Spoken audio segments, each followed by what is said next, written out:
Howard's End by E.M. Forster. Chapter 18.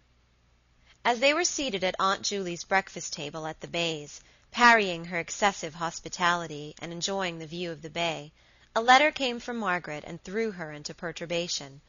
It was from Mr. Wilcox. It announced an important change in his plans. Owing to Evie's marriage, he had decided to give up his house in Ducie Street, and was willing to let it on a yearly tenancy. It was a business-like letter, and stated frankly what he would do for them and what he would not do. Also, the rent.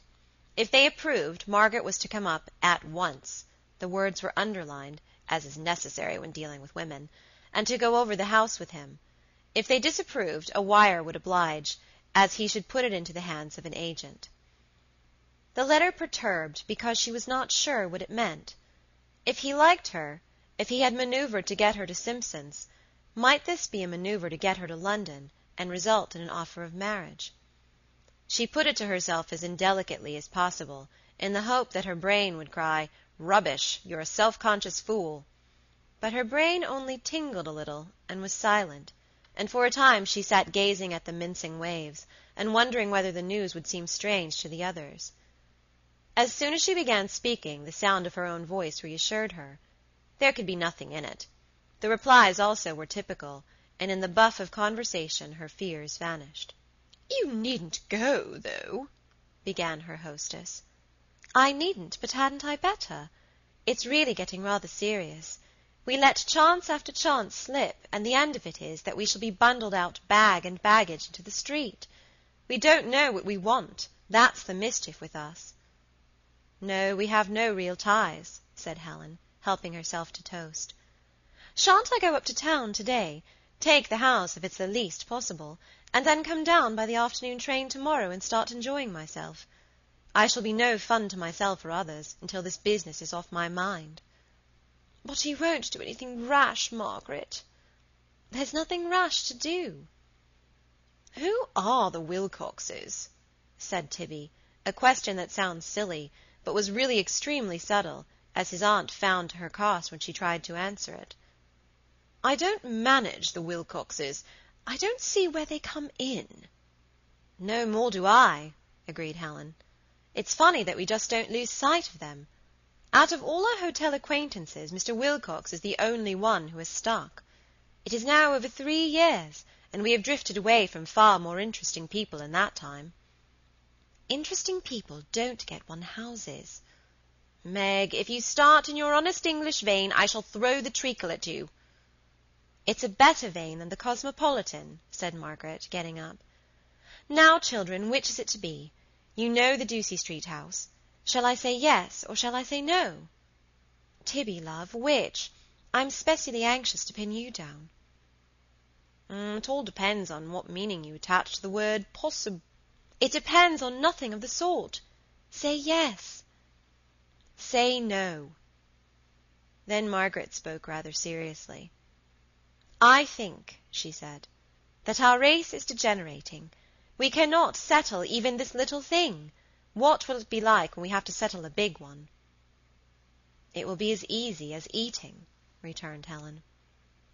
"I was thinking of father. How could he settle to leave Germany as he did when he had fought for it as a young man, and all his feelings and friends were Prussian?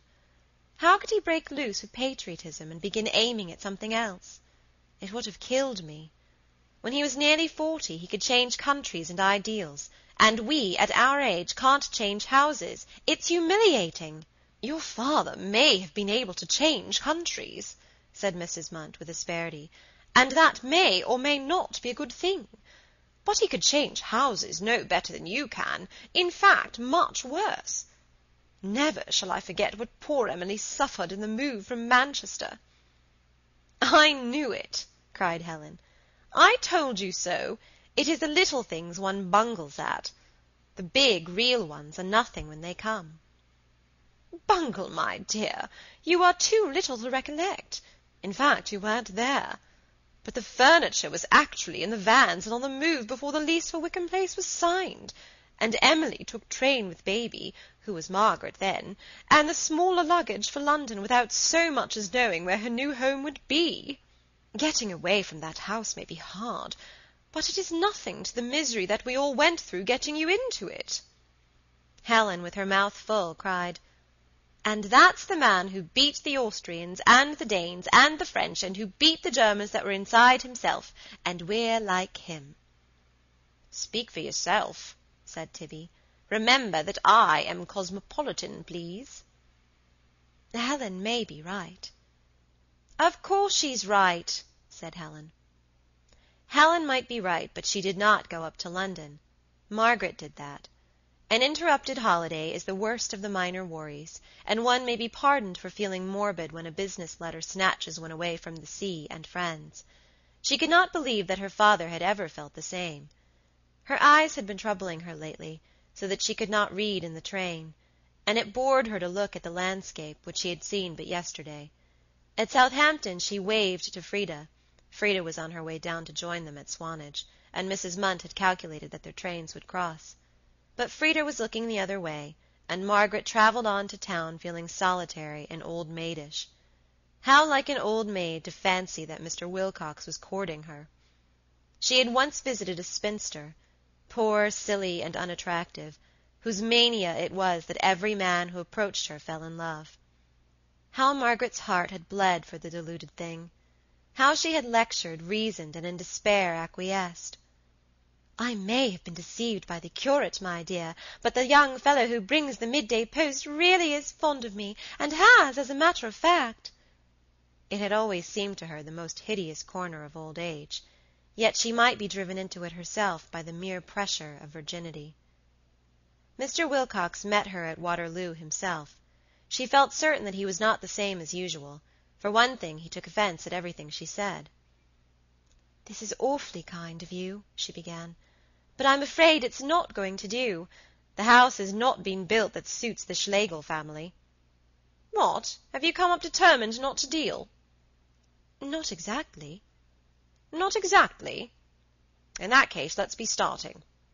She lingered to admire the motor, which was new and a fairer creature than the vermilion giant that had borne Aunt Julie to her doom 3 years before.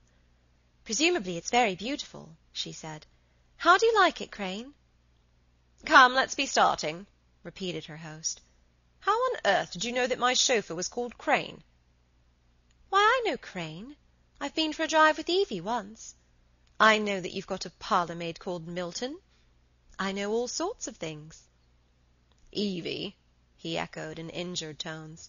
"You won't see her. She's gone out with Cahill. It's no fun, I can tell you, being left so much alone. I've got my work all day, indeed a great deal too much of it, but when I come home in the evening I tell you I can't stand the house." "In my absurd way I'm lonely too," Margaret replied. "It's heartbreaking to leave one's old home. I scarcely remember anything before Wickham Place, and Helen and Tibby were born there. Helen says—" "You too feel lonely?" "Horribly. Hullo, Parliament's back." Mr. Wilcox glanced at Parliament contemptuously. The more important ropes of life lay elsewhere. "Yes, they are talking again," said he. "But you were going to say—" "Only some rubbish about furniture. Helen says it alone endures while men and houses perish, and that in the end the world will be a desert of chairs and sofas. Just imagine it, rolling through infinity with no one to sit upon them." "Your sister always likes her little joke." "She says yes, my brother says no, to Ducie Street. It's no fun helping us, Mr. Wilcox, I assure you." "You are not as unpractical as you pretend. I shall never believe it." Margaret laughed, but she was quite as unpractical. She could not concentrate on details. Parliament, the Thames, the irresponsive chauffeur would flash into the field of house-hunting, and all demand some comment or response. It is impossible to see modern life steadily and see it whole, and she had chosen to see it whole. Mr. Wilcox saw steadily. He never bothered over the mysterious or the private. The Thames might run inland from the sea, the chauffeur might conceal all passion and philosophy beneath his unhealthy skin. They knew their own business, and he knew his. Yet she liked being with him. He was not a rebuke, but a stimulus, and banished morbidity. Some 20 years her senior, He preserved a gift that she supposed herself to have already lost, not youth's creative power, but its self-confidence and optimism. He was so sure that it was a very pleasant world. His complexion was robust, his hair had receded but not thinned, the thick moustache and the eyes that Helen had compared to brandy balls had an agreeable menace in them, whether they were turned towards the slums or towards the stars. Some day, in the millennium, there may be no need for his type. At present, homage is due to it from those who think themselves superior, and who possibly are. "At all events, you responded to my telegram promptly," he remarked. "Oh, even I know a good thing when I see it." "I'm glad you don't despise the goods of this world." "Heavens, no! Only idiots and prigs do that." "I am glad, very glad," he repeated, suddenly softening and turning to her as if the remark had pleased him. "There is so much cant talked in would-be intellectual circles. I am glad you don't share it. Self-denial is all very well as a means of strengthening the character, but I can't stand those people who run down comforts. They usually have some axe to grind. Can you?" "Comforts are of two kinds," said Margaret, who was keeping herself in hand.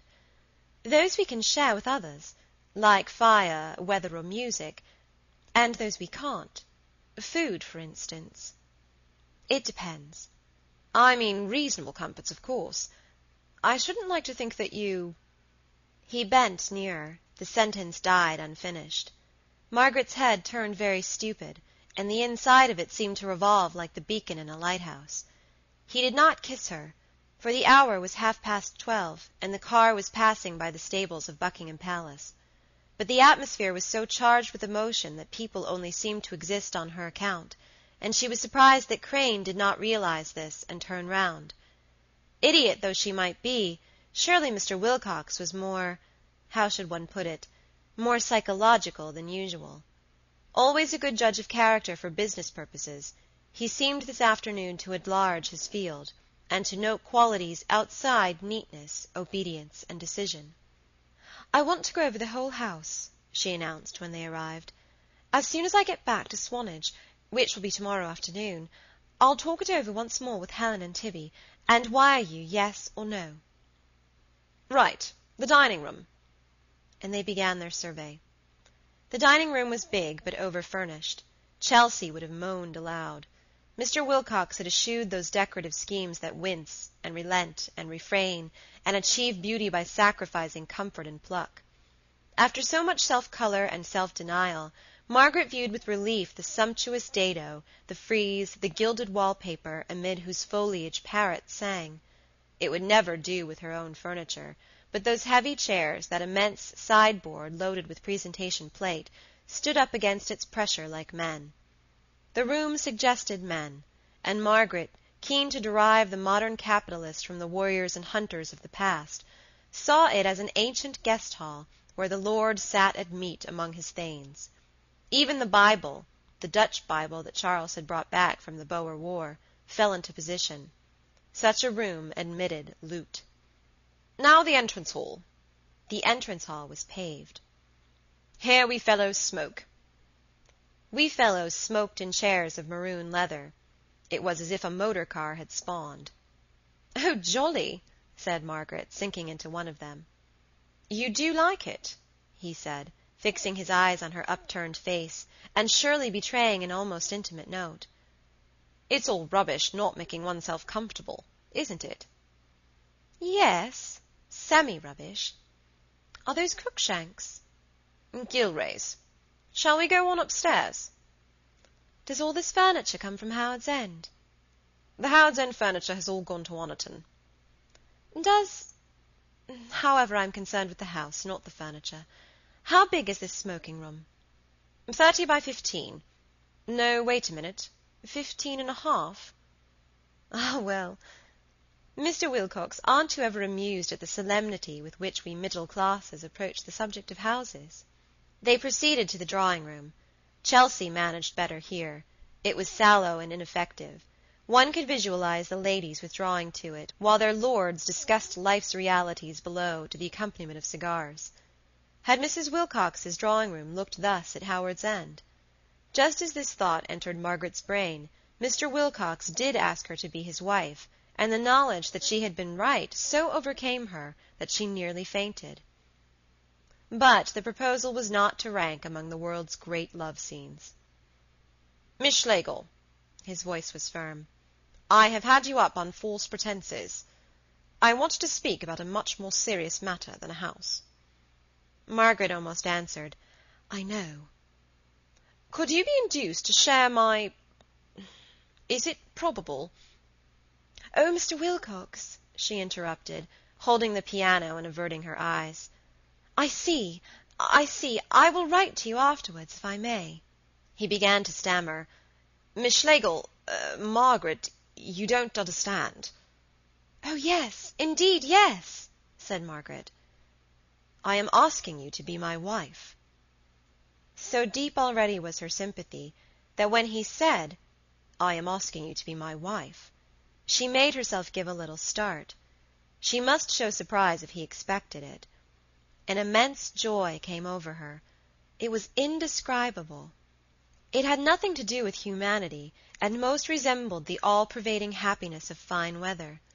Fine weather is due to the sun, but Margaret could think of no central radiance here. She stood in his drawing-room happy, and longing to give happiness. On leaving him, she realized that the central radiance had been love. "You aren't offended, Miss Schlegel?" "How could I be offended?" There was a moment's pause. He was anxious to get rid of her, and she knew it. She had too much intuition to look at him as he struggled for possessions that money cannot buy. He desired comradeship and affection, but he feared them, and she, who had taught herself only to desire, and could have clothed the struggle with beauty, held back, and hesitated with him. "Good-bye," she continued. "You will have a letter from me.